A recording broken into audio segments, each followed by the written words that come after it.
I'm Janet Steinmeier. I'm the new president of Lesley University. I've been here for about 88 days. Um,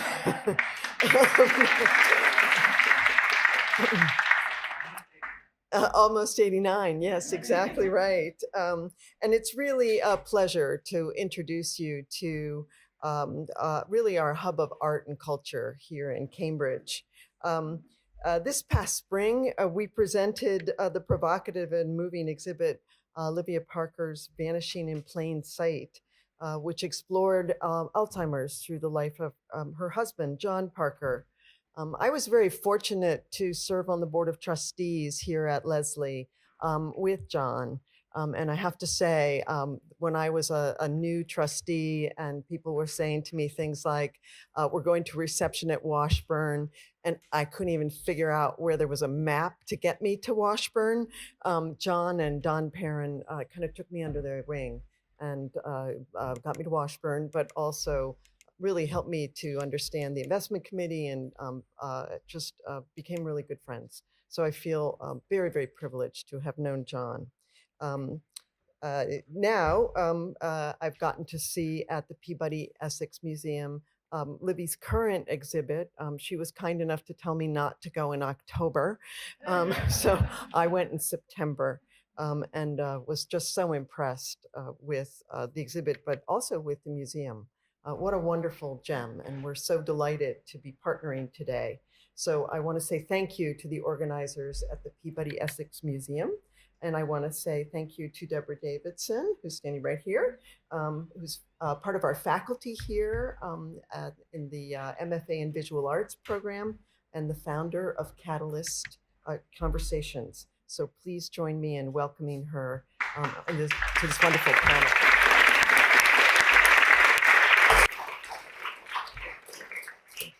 Thank you, Janet, for that nice welcome. And I am delighted to see all of you here this afternoon. As many of you know, Catalyst Conversations was started in the end of 2012, excuse me, to open a critical path for the dialogue between arts and science. I'm pleased to welcome you to the Eyes Mind, which is part of the programming organized by the Peabody Essex Museum in conjunction with the exhibit Order of Imagination, the photographs of Olivia Parker, which is up through November 11th. So maybe you go like after October 31st. I'm happy to be moderating this panel discussion with Olivia Parker, Bevil Conway, Sean O'Neill, and Rosamond Purcell. And I thank PEM for this opportunity. We are pleased to be partnering with Lesley University, and many thanks. I just want to shout out to Catherine Shizawa for making this possible. This afternoon, our panel will ask and respond to many questions, echoing the photographer's lifelong curiosity about the world and her mediation through images of things seen, remembered, and imagined. Her work is one of exploration of the natural world, of loss, of how vision and photography influence each other. The big questions guiding the conversation will not necessarily be resolved at all. Has the history of photography influenced our reasoning? How do scientific ideas evolve? How do we represent ideas and the impact of science? How do we represent and internalize what we see? And how do we make sense of the world around us and in us? Each panelist will share some aspect of his or her practice, and then together we'll have a conversation exploring the synergy between their respective projects to each other and to the work of Olivia Parker. Volume. Speech volume. Better?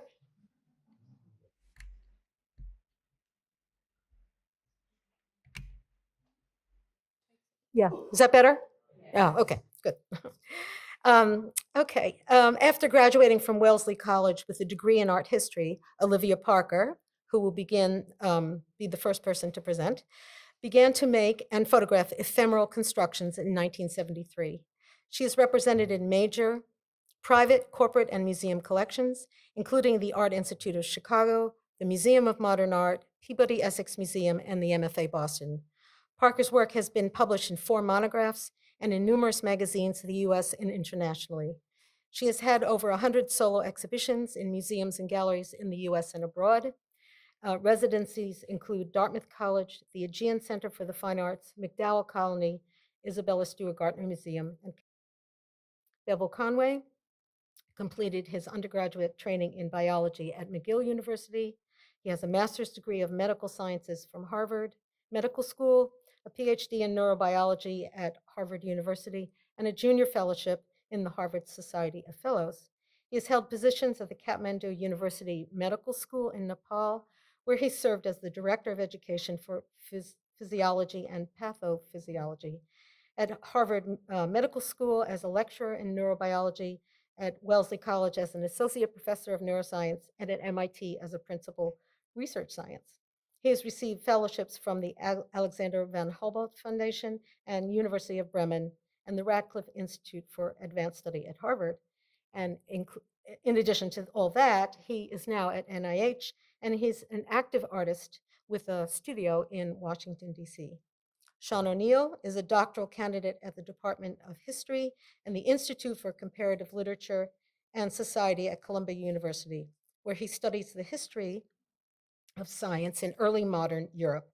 His dissertation examines how the credibility of symbolic notations like algebraic symbolism, chemical formula, etc., was established during the scientific revolution, often despite trenchant critiques of the limitation. Prior to coming to Columbia, he earned a bachelor's degree in linguistics and English literature at Truman State University in Missouri and a master's degree in folklore at the University of California, Berkeley. Rosamond Wolfe Purcell is a leading American photographer whose strangely beautiful, often unsettling images of objects from the natural and man-made world have earned her international acclaim.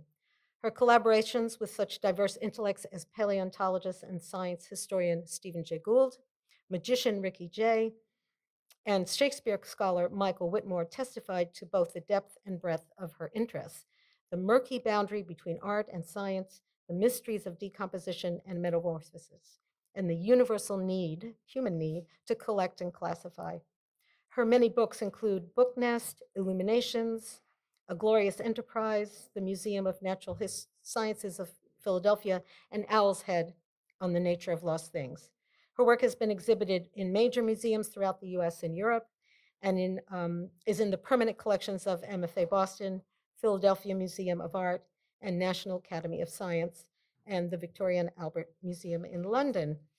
So with all those wonderful attributes, we are going to start with Olivia as our first speaker. And just to explain how we're going to do this, each person will talk and present for about 7 minutes, and then we'll all gather for a conversation on mostly gigantic topics. So.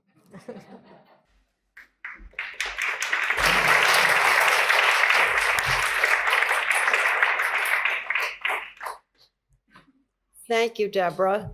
This is a very interesting opportunity for me because I've never participated in a panel quite like this. Now I'm showing this as my first image because it's a picture I made early on, and it was something that I looked at it and I thought, what on earth is this thing? And I think my curiosity about it was, it could have been from a scientific point of view, but I was looking at it as a photographer. Do I have enough volume there? Yes. And so in my hands, it looked like just this dead thing. How could I photograph it so it would seem to come alive? And what I was finding was that just with the light, I could change things in a way that I didn't anticipate before. I had to push the things around and see it. Now, this picture I also did fairly early on, and it really is about going off the edge of the map. And I think artists do that, and I think scientists do it. I think there's a lot that brings us close, and then we go off in our own directions, and then there are these things that do bring us close again. Sometimes I would make a photograph that I never saw this with my eye. I don't know how it happened. I was photographing a lot of bugs, and this picture is still a mystery to me. And every now and then I get a picture that I do not see through the viewfinder, and then there it is.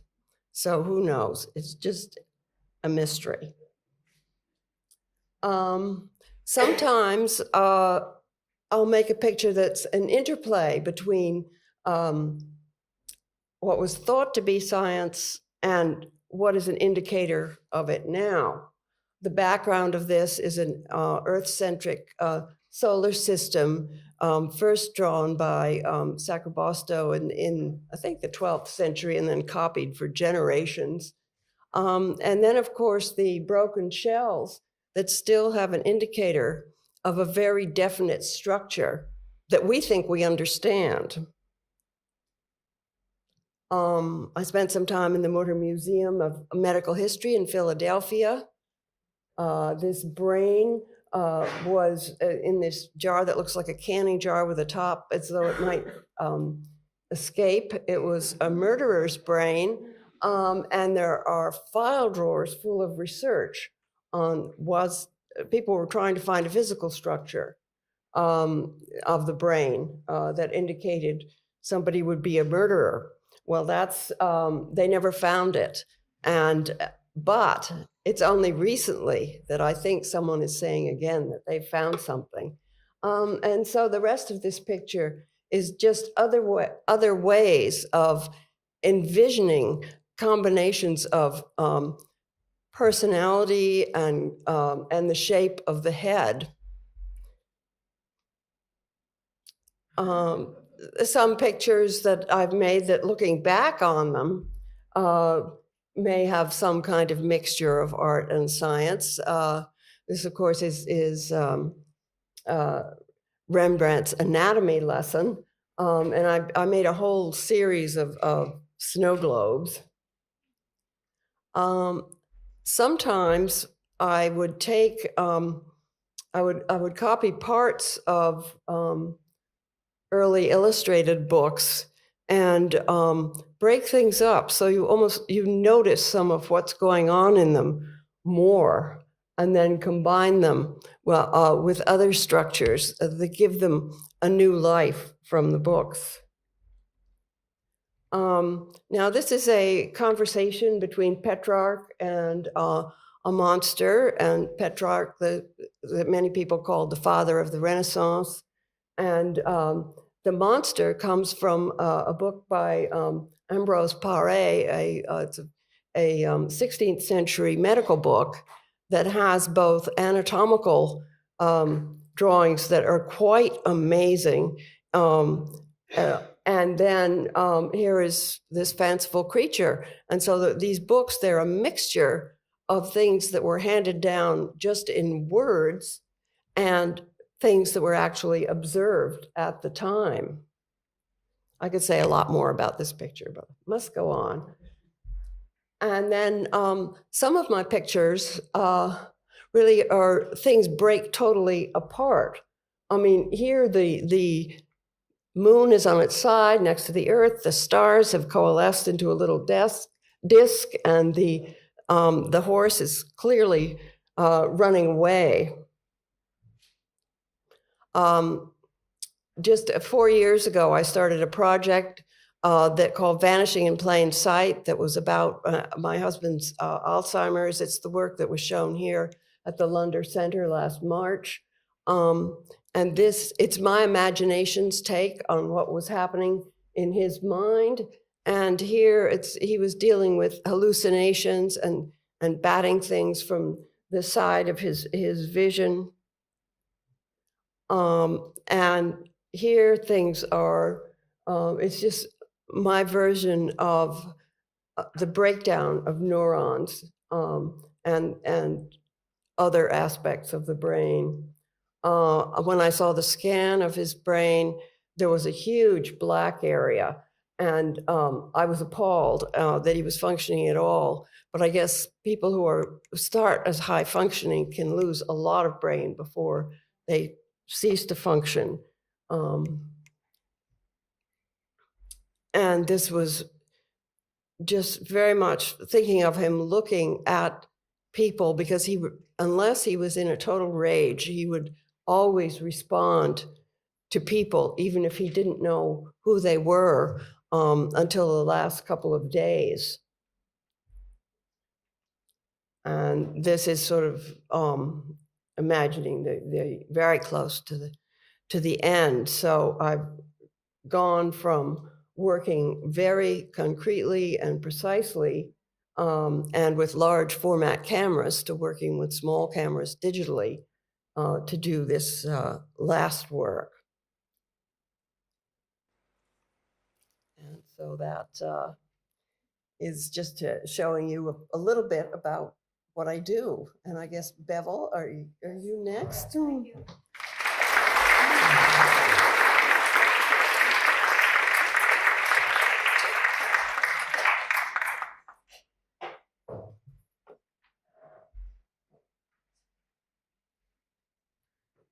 All right. Thanks, Deborah, for the invitation to join this distinguished panel. I feel a little out of place here. I'm a neuroscientist and a visual artist. I got interested in neuroscience from my own studio practice.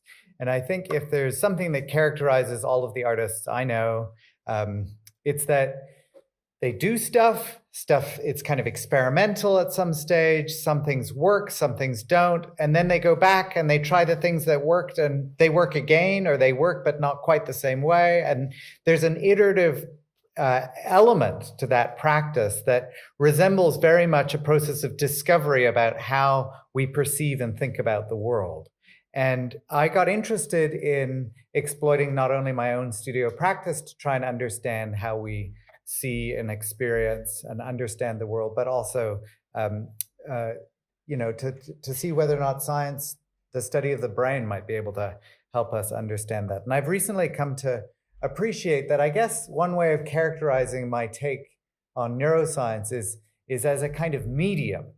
So when you as an artist set out to do something, to make some work, you pick a medium. You pick ink, or you pick watercolor, or you pick photography, or you pick etching or metal, or you pick some kind of medium that in some ways shapes the way in which you respond to the world, that gives you a language. And the best artists are those who marry their medium to their message. They're very intentional about what medium they pick in order to speak that language. And so it occurred to me that the brain is in some sense a kind of an original medium. It's the way in which we all experience the world, and it shapes in some fundamental way everything we know about the world around us. And that process is not arbitrary. Our brains are not reflex devices. It's not like you hit the red detector in your eye and you see red. This is not at all how our brains function. We're constantly adapting to new environments and responding to new puzzles and new problems. And the way in which the brain does that responding can tell us a lot about who we are and in some ways give us some distance at the process of our own engagement in the world. So to try and maybe make this a little bit concrete, there's a picture of the underbelly of the ventral surface of the brain. And my lab discovered that ventral part of the brain is actually carved up into 3 distinct parallel processing streams that process faces, colors, and places. And these things are in some ways separable. And that's reflected in stroke patients who can have selective deficits of one or the others of these. But the brain as medium extends all the way out to the eye. So at the eye, we know if you go to the ophthalmologist and they look inside your eye, what you see at the back of the eye is not a homogeneous field. In other words, our experience of the world, or the implications of that, is that your experience of the world is somehow unified, a kind of unitary percept where it's sort of all in front of you, present at once. That is a construction, it's an illusion, if you will, that depends on the way in which this inhomogeneous, the sort of just different elements of the retina are working together with the brain in order to give you that percept. And if you have never experienced your blind spot, that's the little piece of your retina where the optic nerve exits to go up to the brain. It's about, if I'm staring at that point, it's only a few degrees visual peripheral to where your center of gaze is, and it's about the size of a silver dollar, where you're actually blind. And most people don't notice that. In fact, another thing people don't really recognize unless you sort of are paying attention to it is that in order to read one word that's more than maybe 2 or 3 letters long, you have to actually move your eyes from one place to another.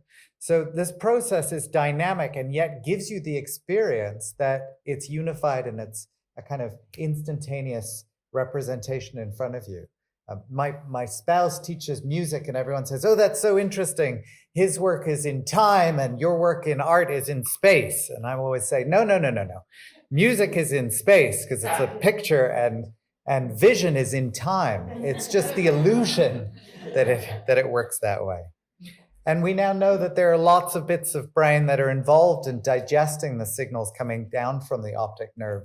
But I find it useful to remind myself that brain, that huge cortical sheet in your head that's doing all that digesting, that cortical sheet is only responding to the few little Morse code signals coming down the optic nerve. The optic nerve is a tiny little 2-millimeter thread going up into the brain. So this huge cortex is doing all this heavy lifting to reconstruct from those little paltry signals something that's meaningful.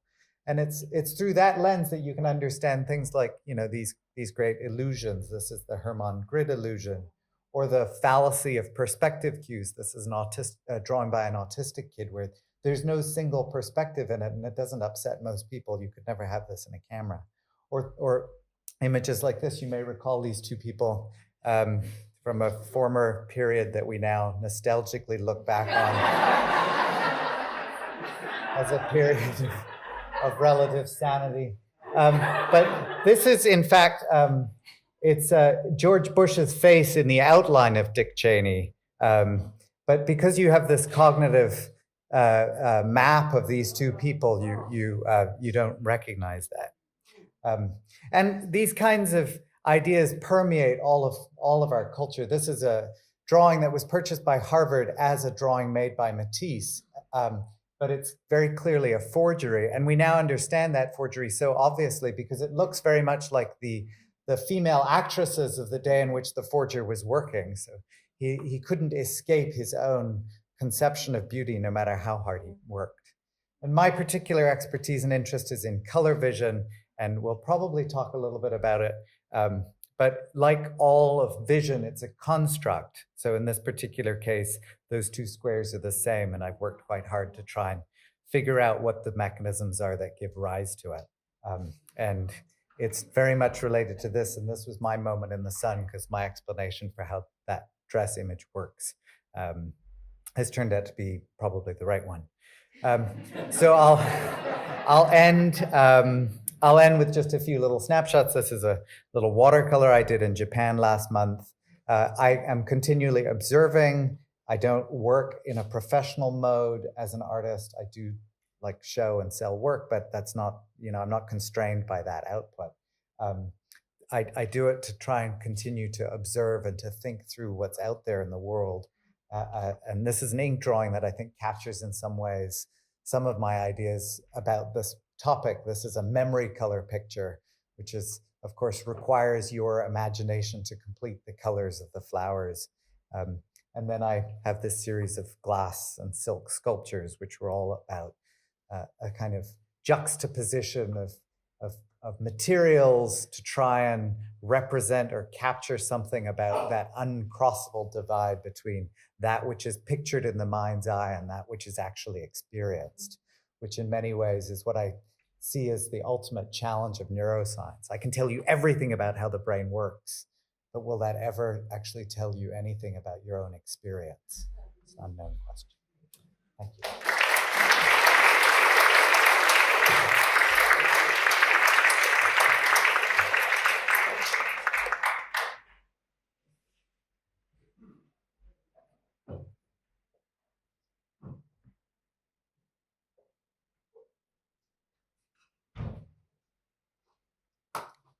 Hi, my name is Sean O'Neill. I am a newly minted historian of science, so the dissertation that Deborah mentioned just got defended and it's all done. And thank you. Thank you. So I thought I would just sort of briefly describe what my project was about and how it's sort of expanded and grown and in what way it sort of coincides with the themes we're looking at today.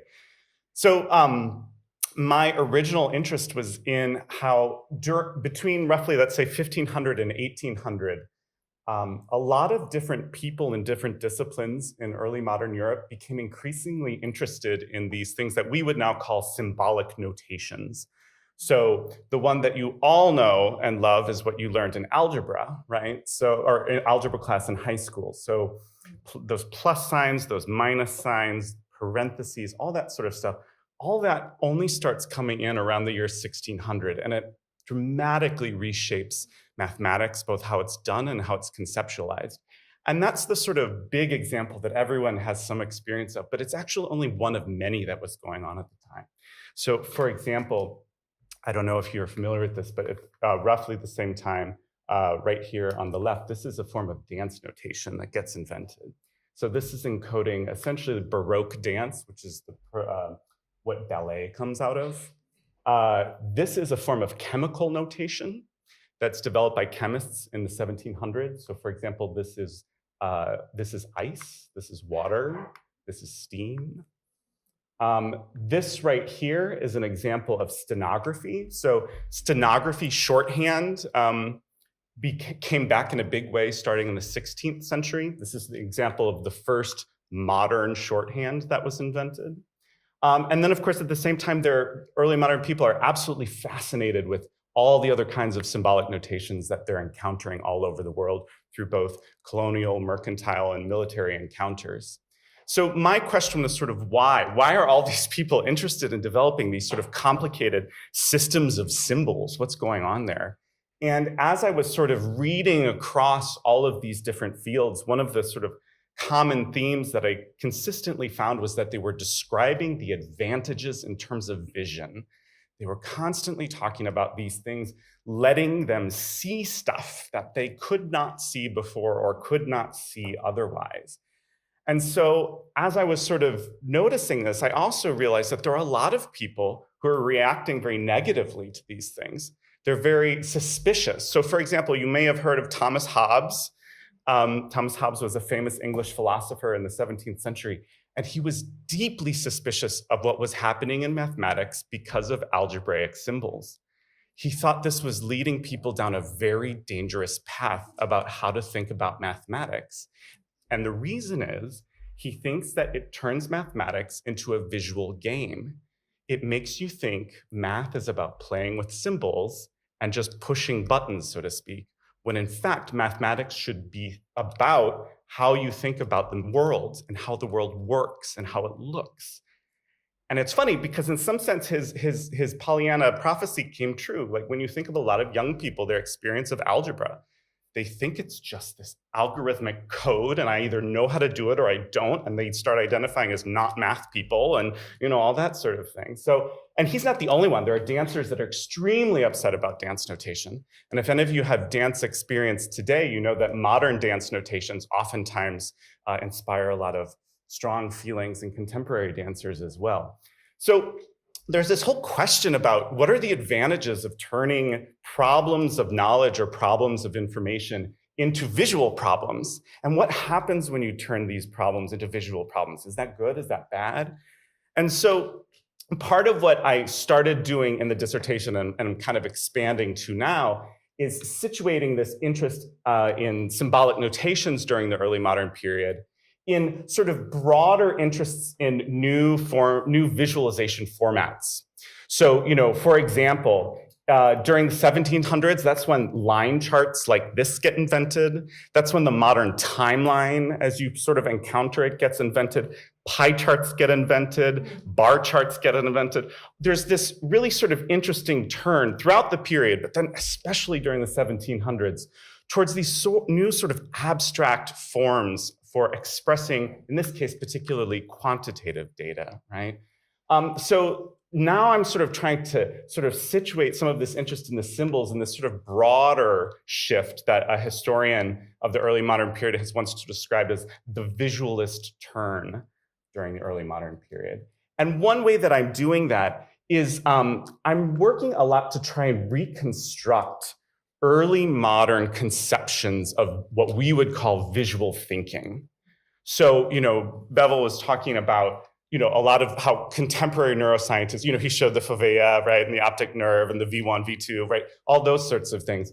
And, we have a lot of concepts, for example, that cognitive psychologists throw around, like cognitive offloading, right? They talk about external cognition. They talk about the importance of pre-attentive processing when we think about how information visualizations are designed.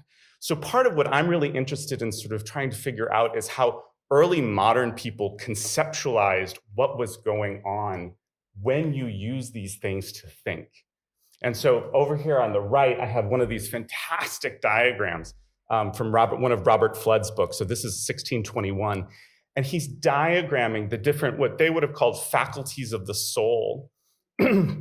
And so this is, he's representing a sort of very common understanding of the different components of the soul / mind, if we were going to use that term a little bit anachronistically, and how they sort of interact to bring experience that's coming from perception into things that are happening cognitively, and whether or not perception and cognition need to be distinguished or not. And maybe at some point later, I can get into a little bit more detail. But part of what's interesting here, I think, is that it's not, when we talk about visualization and how we think, how we do visual thinking, it's not just a matter of describing an experience and then sort of projecting it across human history, but it's also really important to understand how people understood what was happening and how that changed over time. Because I can tell you something, the way William Playfair described the cognitive benefits of a line chart is actually very different from how we talk about it today, even though we use them in almost the same way. So thank you. I'm excited about the talk.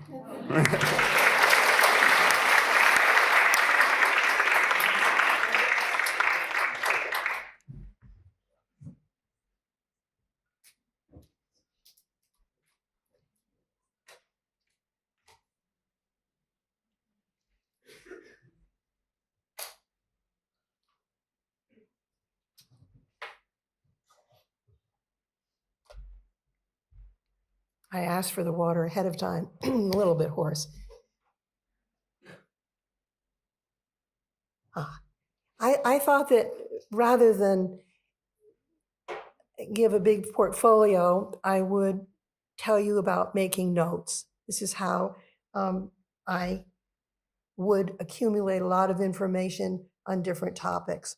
And I'm going to try to remember how I'm going forward. When I was about 10, I'd say 9 or 10, I found a photograph, and the car in back of it says, "This car is dusty." And I'm walking away, and my hands are sort of jammed into the pockets. And a few years later, when I'd say along about Woodstock time, here I am on the top of a car, and I'm holding a Polaroid camera, I was introduced to Polaroid by my husband, Dennis Purcell, and that started the whole problem with photography.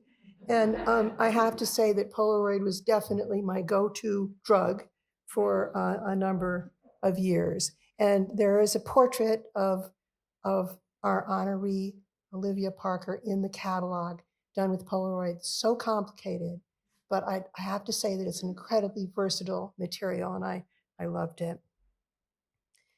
I was in the in the 80s attracted to a very crowded junkyard in Maine, and I was always going back there. Metal, and 13 acres of this. I wasn't a great student in that I couldn't retain everything that I was told, but I have a great love of books. And when I saw a wheelbarrow full of these books, I had to have them. because you can't read any of them, but you have the comfort of knowing that you have the books. And this is what happens when a book is left to the elements on the ground. It's wet. It's about poetry, and it's all coming apart, but you can still see the qualities of the book itself. Now, on this place, there were many books, there were newspapers, there were metal, all kinds of things. And I found some newspapers from World War I, and I took them and made some collages out of them. They were all aerial views, and they were of bombings. What I did was to take this card and to put a very ruined club. I see the 2 of clubs on it, and it seemed to go. I took a great deal of metal home and I put it up on the wall. And this is something from my studio, which is entirely made out of scrap from that place. Here's a detail of one of them, and it has in itself a scene, because I found that when I found these ruined things, that they broke down with all sorts of identities and could be seen in different ways. And I have photographed them in different ways, but mostly I've gazed on them and marveled about how something that is left to the elements can just turn into so many other possibilities. Another phase of my work has been in natural history collections, also from about the same time, I'd say, from the beginning of the 80s. And I wanted to see these eggs clearly. And they were in a box. So I took my fingers and I wiped my hands through the dirt. And I made these swirls.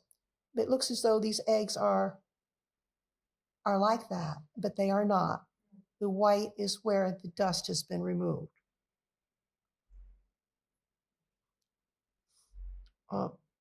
This was fairly recent, and it comes from a museum out at Mount Holyoke, the Skinner Museum, which is a fantastic place, and I hope you have a chance to go.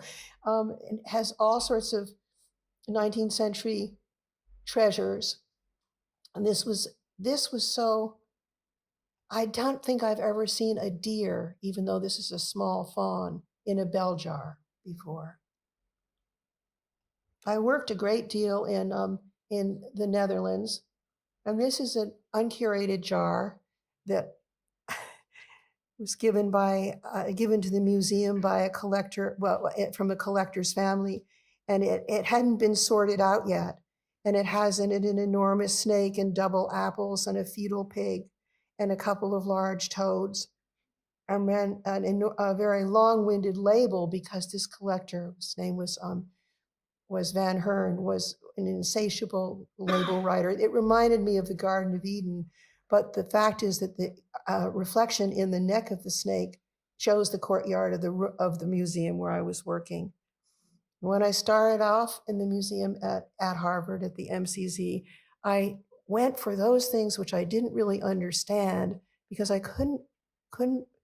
I thought they were marvelous. They are marvelous. And this is a bat cleared and stained by a scientist in glycerin. And that continues to this day, finding things that look like other things. You're wondering, they take you back in time, reminding you of dragons. Or, for example, this is not a wing, it is a hematite. It is the way hematite forms underground. It depends on the amount of oxygen it gets. It can be, bubbly, great bubbles, and it can also come out flat. And this was something that came out looking very much like a wing. It comes from the Academy in Philadelphia. Now, scale is something that I think about. This is actually quite a small bird wing, if it were a wing. Here's a fossil insect with the dendrite at the bottom. And the next, it is perfectly preserved, very old. And the next slide looks as though it has dendrite at the bottom. It's actually in the Himalayas. And let me see. I don't know if you can read that. It's not quite. It is, we welcome you, our Iman, is written up there in the middle. But what I loved was the combo.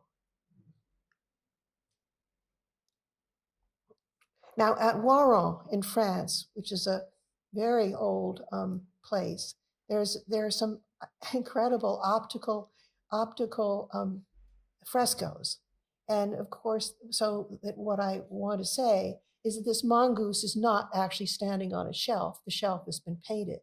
And the rabbit is looking down with some kind of sort of apprehension, or I don't know, I don't want to assign the terms, but there's something that's been both separated and joined together about these two creatures, and I'm positive it has to do with a sort of early Renaissance, maybe late even, early Renaissance, or even earlier attention to the tension between creatures. Now here is from the 1500s from Northern Holland. Here's a picture of the citizens in a village approaching a beached whale, which was a big event. And you see that the priests, the monks are swarming over the top of it. There's an old man crawling up. There are some travelers moving across it as if it were a field. And then they're asleep, then they're sitting down, taking a rest as they go across the furrows of the flukes, rather, I would say, of the whale. And then at the bottom, they're hanging off the teeth, and the townspeople are crowding up as with their weapons drawn, because this is a strange and amazing sight. Now here's a trunkfish in a box. It comes from the, I'm not going to be able to tell you where everything comes from, but anything later is good. Oh gosh. Okay. Speed up. Okay. This is a trunkfish. It's a pattern box. Then we have, this has to do with the sort of the parsing of things, the putting together notation. This is about notation.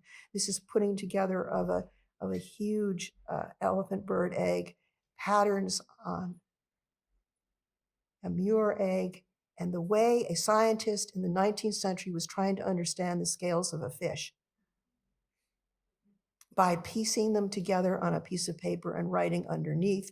And now we have some shipworm eaten wood. It's a piece of the keel from the bark, the Joseph Maxwell, taken by the pirate Sumter in Cuba, and they're eaten by worms. Here's a termite-eaten book. The foraging that termites do is absolutely in islands and in rivets. This happens to be a copy of Foucault's Pendulum book. And then a sheet of polished ammonites. It goes down and down and down. This is the way the sutures form on ammonites, which are extinct relatives of the nautilus. And what is curious to me is in the 17th century, it was very well described, very well understood by Ole Worm, who is a favorite scientist of mine, but he calls it a frozen snake. This is a book of the breeding of worms in human bodies and a memory. And this is a memory chart that somebody made. It's mysterious. It's written in language that was made up in some cases. It's a mysterious singular volume about how you remember. And then this is the head of a painted Chinese figure with all the notations on it. Soul shapes. Here's a book about the color of the soul. How about that? People have different colored souls, it turns out, according to this eccentric writer of the 1800s. And here's a blue soul, and the blue soul has certain qualities. And now you can read about the soul. How am I doing on time? I'm probably going way over. Oh my gosh. Okay, here we go. I'm going to speed because I really want to just keep going. And then there's a nest that has a note from a bird. A newspaper. And it was a nest that was found in one state, but the newspaper comes from another. Here's some bread that I was given, comes from World War I. and was given to the minister's wife who gave it to me. And here's the Song of the Fishes. And now I've got one more little part, if I can do this. This is the aerial view of the junkyard. And you can see that it had, for me, connotations of a war zone. And I found trucks and weapons and so forth. Here's the barn, which started to fall and fell and fell. And in the barn, I found a book, illustrations to accompany the notes and interpretation of the airplanes, from the British. And there is a map of the aerial view from a battlefield in World War I. And years later, I opened the book, and I was going to be part of an exhibition at the Portland Museum, and part of my show was called "With No Parachutes to Save Them," and it was about World War I. And I opened this book looking for a map, and inside I found actual photographs taken by pilots of the battlefield. They would fly up, take the map, take the photograph, bring it back. And when they tested during the war for the efficacy of gas masks on animals, they took many animals and they made masks for them, and then they exposed them to gas, and they took monkeys, but they didn't give them masks. And this is a picture I like to end with, which is an egret, white, snowy egret, and it is flying into the dark night. What's up?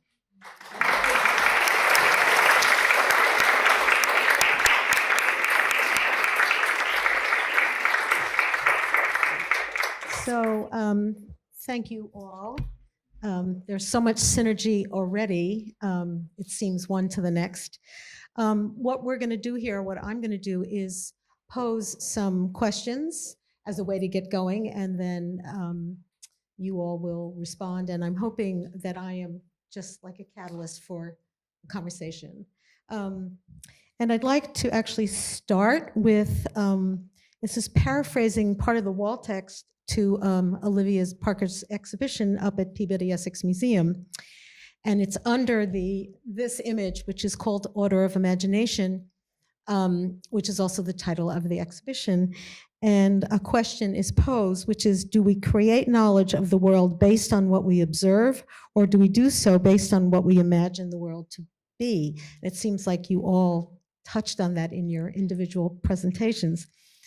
So just to keep that in mind. And the other thing I'd like to pose is this.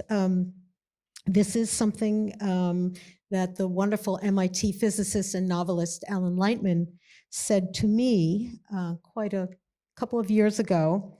Actually, when I was just starting Catalyst, I had the opportunity to visit him, and we had this amazing conversation, and he helped me visualize Catalyst.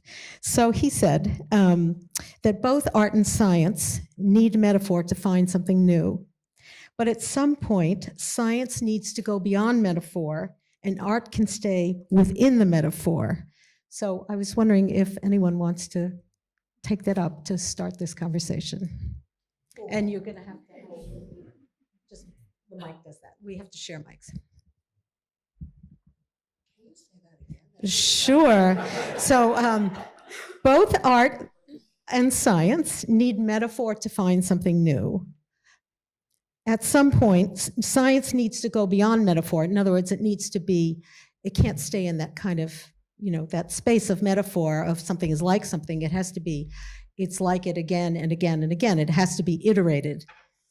But art can stay within the metaphor. It doesn't have to prove anything or be anything beyond itself. Is he an artist?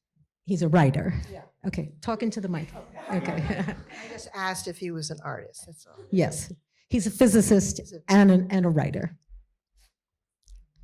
Anybody want to take that? You have to push the button. There.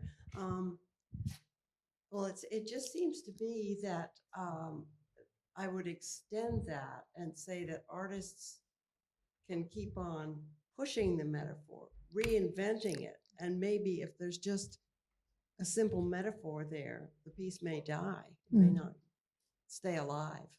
Yeah, I guess maybe the artists have to iterate the metaphor a little bit. What Bevil was talking about, that whatever the chosen medium is, then you have to keep sort of repeating that to make it visual or communicated. Yeah.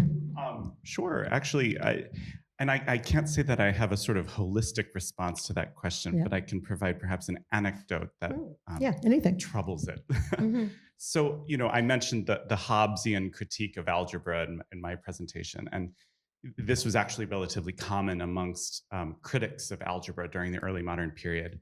So part of what's going on in mathematics is that prior to this time, the way that you conceptualize math is geometrical. So when you think of, if I'm living in 1550, the way you prove that 2 + 1 = 3 is you draw a line segment of length 2, you put it next to a line segment of length 1, and then you measure the whole thing, and that's 3, right? So, and we still have vestiges of this very geometric conception of mathematics. So for example, even when you were learning algebra in school, you learned that a variable times itself is x squared. And that's because if you take a line segment like of one length and put it next to it perpendicularly of the same, dead battery. Okay. Yeah, Okay. And you find the area, that's a square, right? And a variable 3 times over creates a cube. So this very geometric conception of mathematics. And so what these critics are concerned about is that once you start switching to these symbols, it detaches it from reality very quickly. What is x to the 5? What is x to the 9? This is why we have this vestige of things called imaginary numbers. That was a term coined at this time because there was no real world referent for these things. And so I bring this up as a response to your thing because what happened actually in algebra and over the course of this period, it doesn't really come to a completion until the 1800s, was this growing decision to detach mathematics entirely from the physical world. Mm. And so what happens is once you get to what's called pure symbolic algebra in the early 1800s, is it all becomes about the formalism of the system. It has nothing to do with, it is its own metaphor, And so you might hear today sometimes when you hear physicists and mathematicians talking to each other, they'll say, the mathematicians are a century ahead of us. What that means is the mathematicians have found things that nobody knows what they describe, but maybe in 100 years we will. Mm. So, exactly. So that's a way I guess I would kind of slightly trouble that. Yeah. Yeah, I think the historical lens is a really useful one. And I think about it in the context of vision and the way we have talked about vision and the remnants of that in our discourse today. So we talk about looking at things as if the signals that reach out of the eye are actually touching on the world around us. And it is a metaphor for how we experience vision that doesn't reflect in any way how vision actually works, where the light signals are actually going the other direction, coming from there into the eye. And I find that useful because oftentimes it isn't that the metaphor is detached from reality, it's actually it's in some ways the inverse. So we think of, you've probably all heard about rods and cones in color vision, and there are 3 types of cones and they're for color. That's what you've all been taught, and it's wrong. The cones are for all vision. All daylight vision is supported by cones. There are 3 classes of them, but they are not red, green, and blue. In fact, in order to see long wavelength light as red, you're only using the tail end of the so-called long wavelength sensitive cone. We call them red, green, and blue because we're imposing on the cones the primary colors, which are the output of the whole cognitive perceptual apparatus. They're the problem that vision has solved for us. It's given us primary colors. But because it seems so immediate, we project that immediacy back onto the world. And I think it's in that way that there is this lovely tension between art, which can reside in the decoded thing, the thing which the brain has given us, and science, which is trying to understand how it is that the brain gives rise to that material that can then be used in the service of art. Yeah, that's good. Shall I pose another question? and maybe this would be good for Olivia, since you're the Alzheimer's project. So many of them are images of things that are ineffable, things that are sort of not there, and you're trying to imagine them. And it seems like for both artists and scientists, the process of making something visible and understood is inherent, that's sort of a driver. And it's true in the many artistic fields. And perhaps you can just share with us a little more about what that project, which is quite amazing, and that your journey from like very, specific and very clearly interested in objects to something that's not, trying to photograph something that is not there. Well, Yeah. When I'm working, is it okay? Yeah, okay. When I'm working, I sort of shift back and forth. I shift back and forth between the verbal and the visual. And when I'm totally in a visual mode, I'm just not thinking in words. And the Alzheimer's project just, I think it came to me when I was just experimenting, and I hadn't been able to work for a while. And I started this project right after John went to a care facility. And just as I was working, I began to see things in the work that I was thinking was going towards the way I would imagine things were happening in his mind. And I developed a way of working that was, that always started with this completely visual mode and making a lot of pictures, especially the ones where I was moving the camera, doing just what I tell students not to do, making hundreds of pictures and then selecting a very few that were going to work. It's a project I never could have done with the view cameras that I worked with long ago. I think for artists, sometimes we almost don't know where a project came from if it evolves in visual thinking. That's the best I can do to describe the process. Anybody else for? Well, I just wanted to say that I think those photographs are absolutely remarkable because you showed such empathy, but understanding, and then you translate it. To me, it's a translation of the way somebody else may be feeling or must be feeling. And I just thought I think they're remarkable. That's all I wanted to just give a little fan. In your work, is there a similar kind of drive to make something visible that would otherwise not be? Yes, that's why I go into places where, that's why I really like to go into museum collections, and because I understand that almost nothing has been looked at, maybe ever. And I also understand that unless I take a photograph of it, it will slip back down the well. Nobody will see it. So there is a sort of a real urge to look and look and look and find something that I know will not just be recorded by me, but will inform the process of photographing it. And so many times I've found things that have a sort of an unintended, unannounced eloquence. I mean, they don't know, nobody knows that these things will like being looked at by the camera or, come out. And so I do think of it definitely as uncovering. And I have one picture, which of course 7 minutes doesn't do it for me. I'm sorry, but yeah, I tried. But one thing that I saw that I actually believe has been photographed since then was in the Geology Museum in Bologna. and it was from a collection of Aldrovandi, and it was a drop of water from the flood. And it was in a jar with a shell, and I said to myself, oh, I'm going to do that one before I leave, but I didn't. So I can't show it to you. But I think of that more than any of the pictures I've taken. I think that forgetting, not recognizing something with a camera but then knowing that you didn't, is something that produces a memory.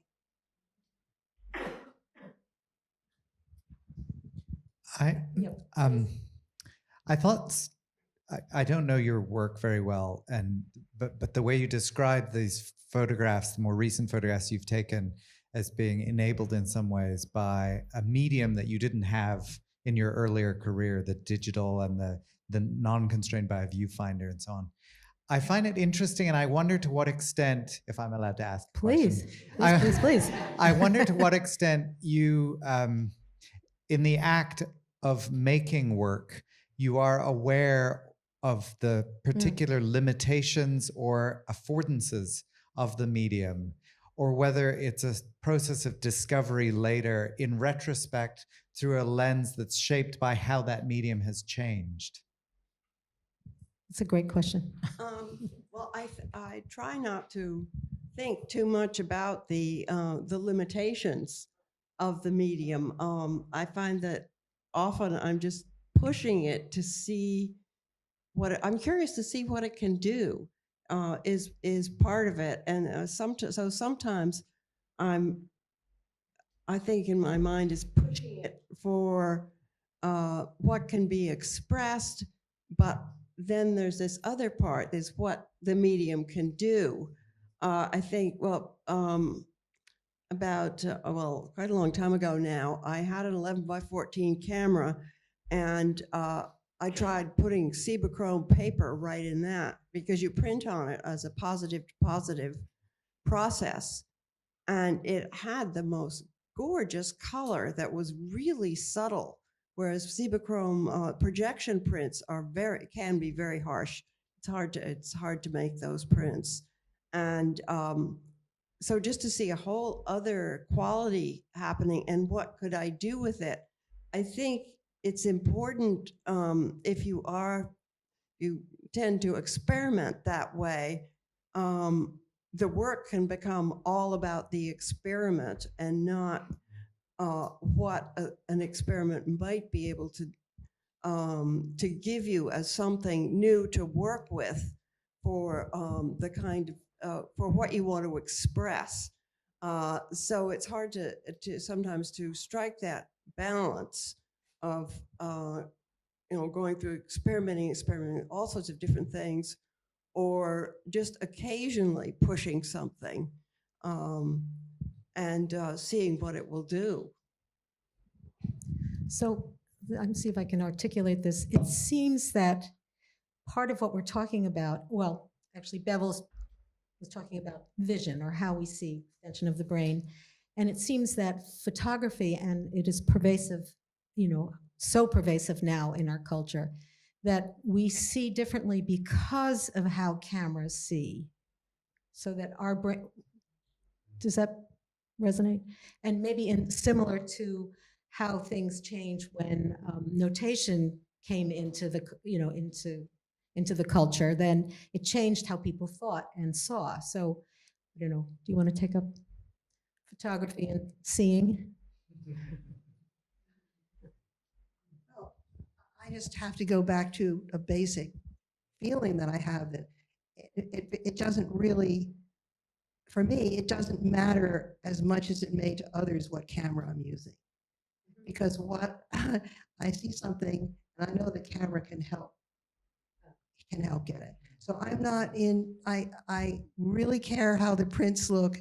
I really care that it be a nice camera, but honestly, what I'm after is something that's sitting there, and it will be mine if the camera will take it.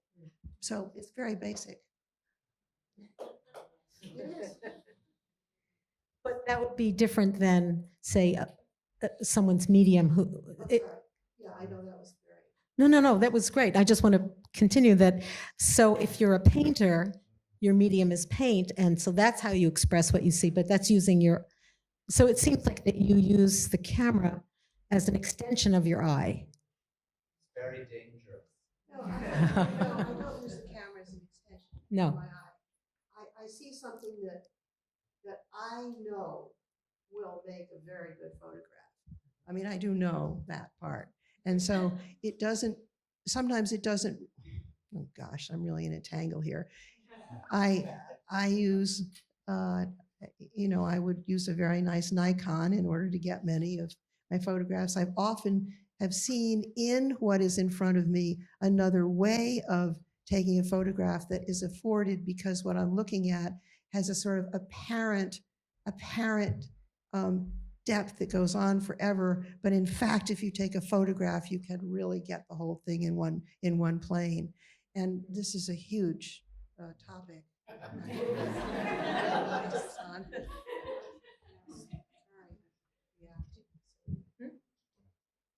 No, go ahead. This is somewhat related, and it's a sort of historical idea that I'm curious if it resonates with Olivia, right? So one of the classic critiques of images from antiquity is voiced by Pliny the Elder, who says that you should never use images in things like herbariums and anatomical atlases and things like this for two reasons.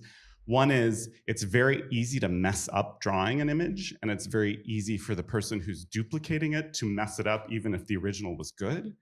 And the other thing he says is that the problem with an image is that it only shows you one moment, this particular thing at one moment. And true knowledge, for example, if you're a doctor who needs to know how to make or use medicines, true knowledge requires that you know about the plant and all of its stages and how it's used in all of its different contexts. And an image of that is an illusion. That's not going to give you real knowledge.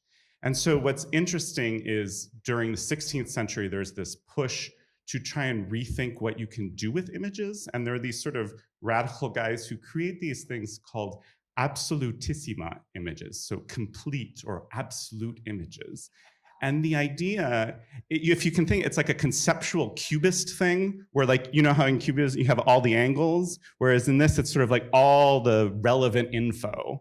And I was really struck looking at your images, a lot of your still lifes, Olivia, in the sense that you're trying to also capture a lot of things in almost an absolutissima image. Like, how can you make one image actually do the kinds of things that Pliny wants? You know, how can you sort of, and I'm curious if that at all resonates. Well, one thing that is very interesting about photography itself, I think particularly, I think of it in connection with pictures of people. And this started happening almost as soon as portraits could be made. People would have a portrait made, say, of their father, and then the father dies, and then they find later on in their life what they remember, even if they don't have the photograph anymore. They remember the photograph and not actually what their father looked like. And so, I don't know, I only really thought about this recently, and it made me think, well, how does that relate to what I'm doing? And I haven't quite sorted it out yet, but I think that's definitely a characteristic of photography. And does it happen the same way with a painted portrait? I don't know. I don't think so. I think it does happen with a painted portrait. I think it's got to do with a static image. I mean, Picasso famously said about Gertrude Stein that when she complained that the portrait didn't look like her, he said, well, it will.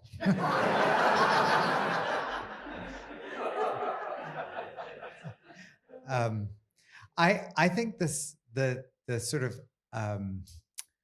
there's this fascinating undercurrent, which is, you know, we're sitting here thinking about how it is that they do work, and they're not really interested in how they do work. I'm not, you know, forgive me for characterizing it this way, but there's this really interesting critic and practice that you've put together on the stage, which I find just fascinating playing out. Where I was once doing this gig with this choreographer, Mark Morris, and someone asked him a question. He's like, I'm not a neuroscientist. I don't know. I mean, I do this stuff. And so there's this constant sort of, how do you do it? It's like, I don't know. I pick up the camera, and then you're like, you don't care what camera? Well, of course I care what camera I use. But I mean, I don't have charts and stuff. There's a sense in which, I've often said the people who invented the iPhone, they make it look so simple. It's just got one button. That's a lie, right? This is an illusion, because they don't want you to be aware of how complicated it is, because if you had that awareness, you wouldn't be able to use it. And in some ways, I think that's the tension that art practitioners often are under, is they have some kind of insight into what they're doing, but it's not always the insight that we as critics are trying to squeeze out of them. And this is not a question for you two. This is actually for you to respond, because I've often felt this in my own work. I have one head that's sometimes making art and sometimes thinking about art, and I struggle. People are always like, are you always thinking about doing experiments when you're painting? And it's like, no, I'm painting. It's but there is this sort of fantasy world where criticism and practice can somehow come together in some kind of productive union. And I wonder whether or not that is, in your experience, how that plays out. Whether practice and so when I brought up the absolutissima sort of question, at least my original thought was, when I have spoken with and worked with artists in the past, I think one of the things that is so fascinating and useful about history is that it really defamiliarizes what we take to be natural ways of thinking today, because you have to encounter these similar things, but people think about them totally differently. And so I, as a historian, one of the things that I think can be fun is to bring up these sort of old ways of thinking to see if potentially my artist colleagues find something interesting there that could be rethought or refigured or recovered somehow. And I didn't know if the concept of the absolutissima image would be of interest, or something like that. Yeah. So I wouldn't necessarily presume to try and uncover what's going on, but just bring to light certain things that could be kind of curiously weird. Do you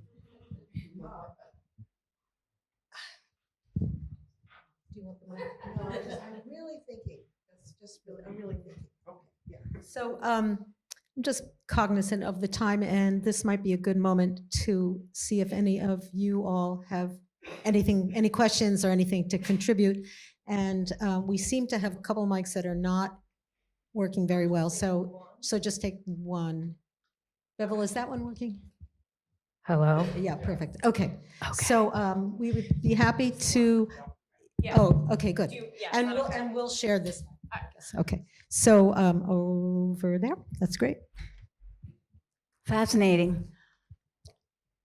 Given that this is an educational institution sponsoring this, I feel forced to ask the question whether or not we are pushing students away from what I think of as an original way of understanding to a more formulaic style. And I'll give you an example. When I was in graduate school, I was taking advanced statistics. I turned in an exam with the right answer, and the teacher said, "What is this?" And I said, "Well, this is a drawing of a swimming pool, and one end of the swimming pool is deeper. So when the water goes in, it goes to the deeper end first." And he said, "What is this? This is not a formula. What are you doing?" And I said, "Well, this is how I'm visualizing the question, and is the answer right?" And they said, "Yes, the answer is right, but you can't keep doing things this way. This is not how things are done." So I think maybe it can be the way things are done, and I think that's the bridge between art and science. Okay, thank you for that. Something to think about.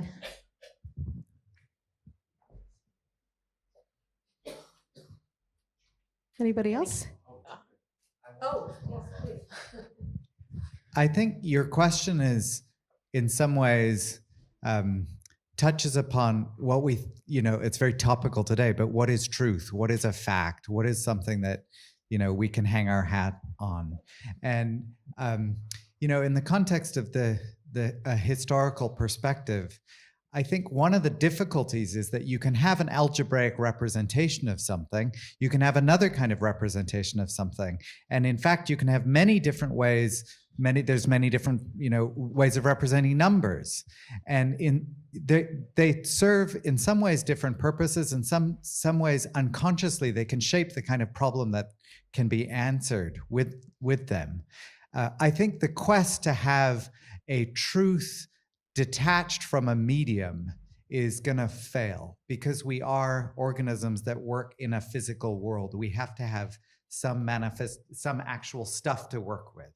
I don't think that there is going to be, one right answer in the sense that you're after, but that is not to say that there isn't truth, that there isn't a correct way or many correct ways of answering a question.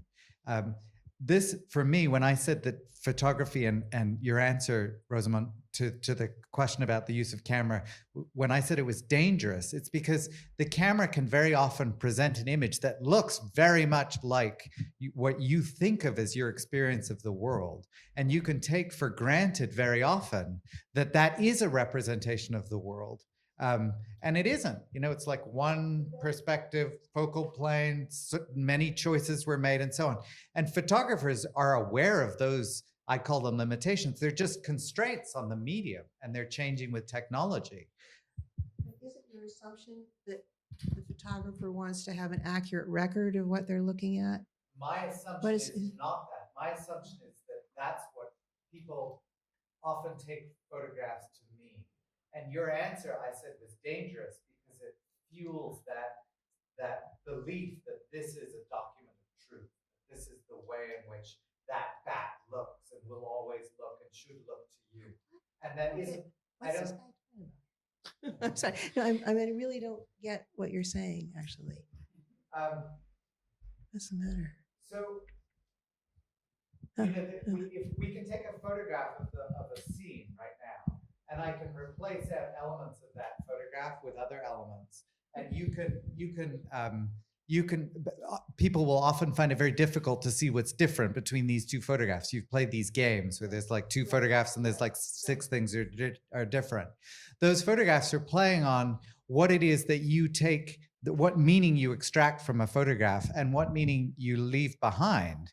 And there's a lot that you've left behind. In fact, that dress image with the different colors in it, what's fascinating for me about that image is how poor the cues are in it about the illumination conditions. And it's because those illumination conditions are so crummy and that you don't notice how bad they are, that image has the powerful effect to have some people report it having some colors and other people report it having a different set of colors. And the point is, in both those cases, they both read the thing as a photograph and its truth. And you then have an experience of that photograph as truth. And when it is violated because someone else has a different experience of that photograph, you think, well, hang on a minute, this is sort of deeply unsettling. And my only point is that's true of every single photograph. It's just made obvious in the photograph of the dress because we have such binary experiences of it. So maybe just to sort of pick up on that, it seems since the beginning of photography, since its invention, maybe the expectation of the photograph is that it's true. It's like what we see in the photograph is true or real. And I think since the beginning, that has not been true. There, there's manipulation. There's and that manipulation has increased tremendously since its inception. So I think that's what we're talking about, this kind of tug between what's real and what's not real. Oh, it's a photograph, it must be real. So, and I think that photographs, just my opinion, are stronger, in terms of like the memory, because we remember things through the photographs. And since photographs are so much more kind of available to everybody. That we, I remember my childhood by that photograph of me at age 5. So anyway. Well, you had more exposure with the photograph. Right. So I recall listening to Olivia talk, and she uses the word pictures when she was talking about the images on the screen. So I'm curious about this conversation about truth. And Olivia, your images, are you thinking about truth or to try to capture something in that way? No. That's a lot. You said on the first photograph, you said it didn't look right. It wasn't. There was something you were after that wasn't there. That something was the truth. No. What was it? It was somehow. It's almost the nearest I can describe it as a kind of life in the photograph. Something that would not have to do really with truth, say, about that creature. It would have to do with maybe giving it a kind of livingness, yes, a kind of illusion. And light can change objects so much that there's, with what you photograph, there's not going to be sort of one meaning necessarily, and light can change objects totally. And of course, now the whole our whole thoughts about photographs have changed again since the mid-90s, and the possibility of digital manipulation, which is a whole other subject. We have time for 2 more. Hi. So, Rosamond, you said, I don't know what you're saying, and there have been so many times in this conversation that I have not known what you guys are saying. And I think it's because there's so much being discussed, and the thought process goes off in so many different tangents in my own head. And nevertheless, it's all really interesting, and I want to understand more. And I wonder if you guys have any reading recommendations, like neuroscience and art 101, like things that you think would be helpful. The thing that is so frustrating is that I know a certain amount about 17th century perception with, sort of angles and light and illusions. And in fact, I had something in there that I was going to use, but it just didn't seem right. So the point is, I just got to get my thoughts in order and check them out, because I know what's happening here, but these fields are really so intense and so separated by everyone's learning and their field of concentration. I still don't understand what you meant by the photograph not being real. I mean, I know this is a very high-powered group. They all have really long reading lists, I bet. So you should ask each one maybe for reading list. But I did a project using all sorts of Shakespeare imagery and artifacts from the time at the Folger Library. And I did lots of research with Michael Whitmore, who worked with me on it, and on all different topics that have nothing to do with our time and the way people saw things at a different time, and how diagrams were drawn, and how people thought about, we had a whole thing about whales, a whole thing about how whales were perceived by different explorers at different times. It has to do, I think, with your perspective on certain topics. It's very hard to get a vocabulary that's reasonably specific altogether when faced with these really strong representatives of their field. That's what I would say. Oh, and I might say one more thing about that.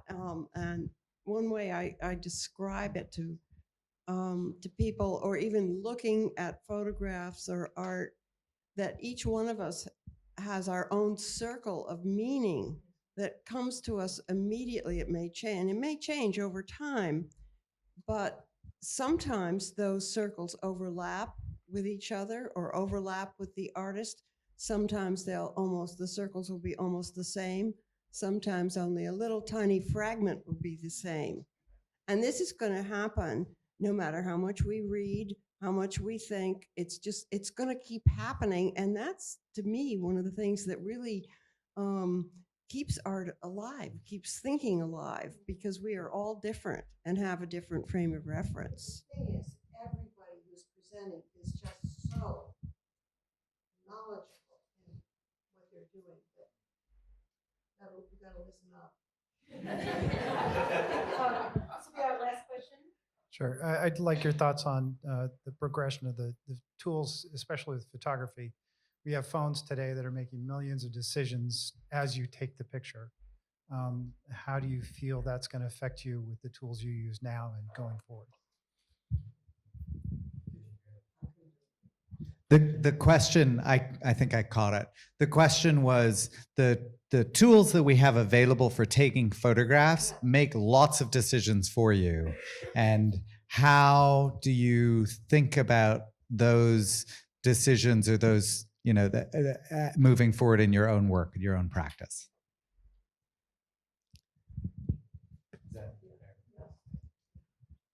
I mean, I think it's going to be so different for every individual. And as far as phones are concerned, I love taking pictures with my phone. I've taken made a couple of pictures I can use. I make a lot of awful pictures too. I just look at something and say, "Oh, that's really funny," and just blam, there it is. And so, phones, I mean, you can use them to have a lot of fun. You can use them very deliberately.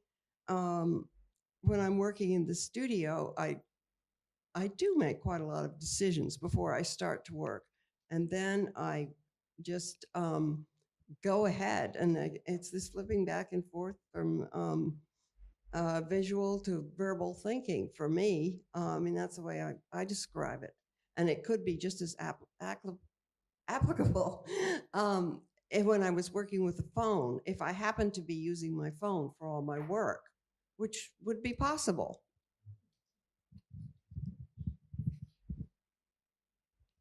Unfortunately, I didn't show the photographs that would have spoken to this, but one of the most inventive things that happened as a result of having a very good digital Nikon which would photograph at very high speed was that I was able to create really a whole series of photographs using reflective surfaces of mercury glass jars, and from them draw out figures that really were barely there or were there just fugitively, and they all added up to be scenes from Shakespeare.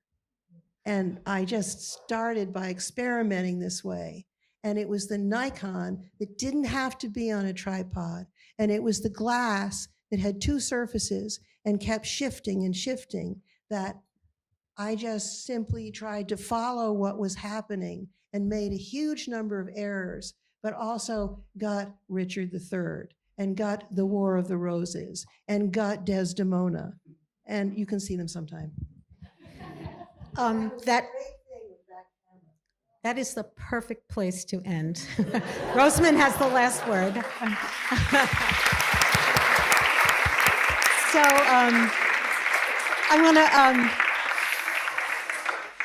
I want to thank you all for coming, and we have a little reception outside where we can keep talking.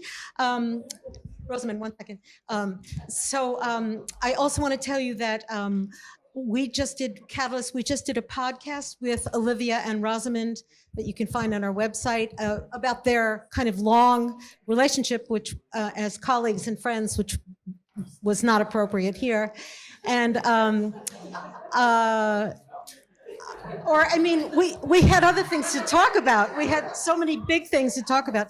Also, Want to tell you that our next Catalyst event will be October 16th at Aeronaut Brewery in Somerville, and we're going to have a conversation with Eric Rosenbaum, who's a inventor, musician, artist, scientist, with a patent lawyer and someone who runs the Art and Business Council, October 16th. So anyway, thanks again, and please join us for our little reception.